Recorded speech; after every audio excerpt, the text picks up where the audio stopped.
Na, labiausiai turbūt įsiminė be abejo finalinės rungtynės, kurios dėja nebuvo mums sėkmingos, bet ir šiaip buvo smagu stebėti visą vaikinų pasiruošimą.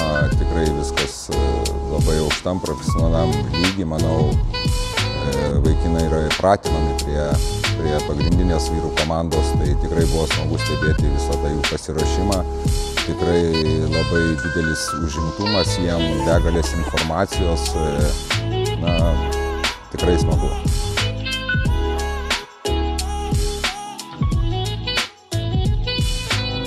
Na, tiesą pasakius, panašiai ir tikėjausi. Aišku, tikėjausi, kad mūsų komandai pavyks laimėti, nes, sakykime, tų jau pačių garsiausių klubų gal čia ir nebuvo, tų ispanų klubų nebuvo garsių, bet daugeliu atveju mūsų vaikinai buvo tikrai pranašesni už varžovus, o tiek gynyboje, tiek puolime, sakyčiau, visam taktiniam pasiruošime tikrai atrodė daug pranašesni, o pačiam finale, manau, gal ir banaliai nuskambės, bet tiesiog pritrūko sėkmės.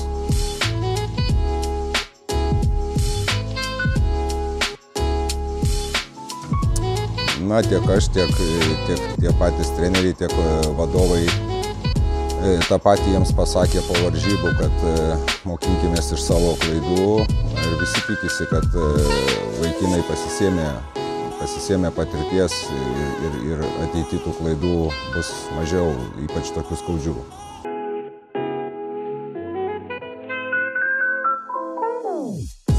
Na tai iš organizacinės pusės turbūt nebūtų prie ko prisikabinti, sąlygos jaunimui buvo sudarytos tikrai fantastinės, tiek gyvenimo sąlygos, tiek maitinimas, viskas, viešbutis puikus, salė vietoje,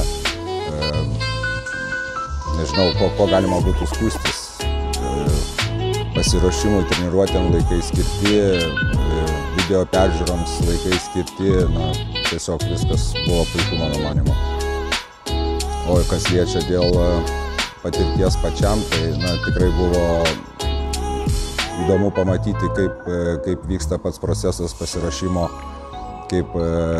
koks yra trenerių darbas, koks viso stafo darbas, koks vadovų darbas, kiek tai daug laiko atima ir kaip negalėdami savęs treneriai dirba ir dirba naktimis ir visos tos peržiūros, na, tikrai pastangų įdėta be galo daug.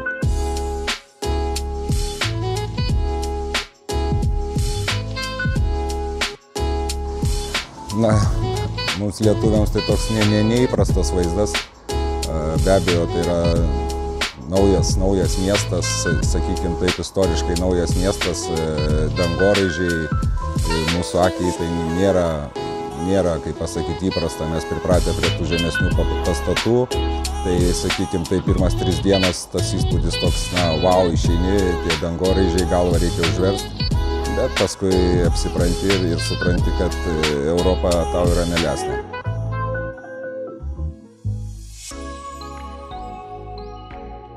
Na, aš manau, kad kaip ir visur turbūt, kur yra dideli pinigai, galima padaryti viską. Tai manau, kad jie investuoja daug į tą ir jeigu jie norės, jie padarys.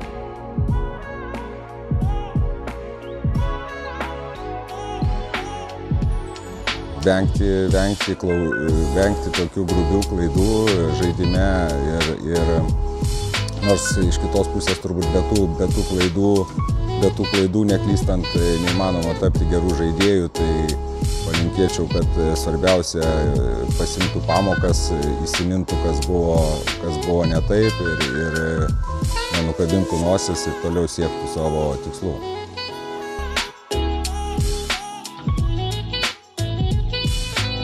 Na, manau, kad nei vienas iš 4 mūsų mokyklos auklėtinių nepadarė gėdos tiek savo žaidimu, tiek elgesiu ir netgi atvirkščiai, manyčiau, kad tiek Juzėnas, tiek Mikalauskas, tiek Bulanovas yra tikrai perspektyvūs žaidėjai.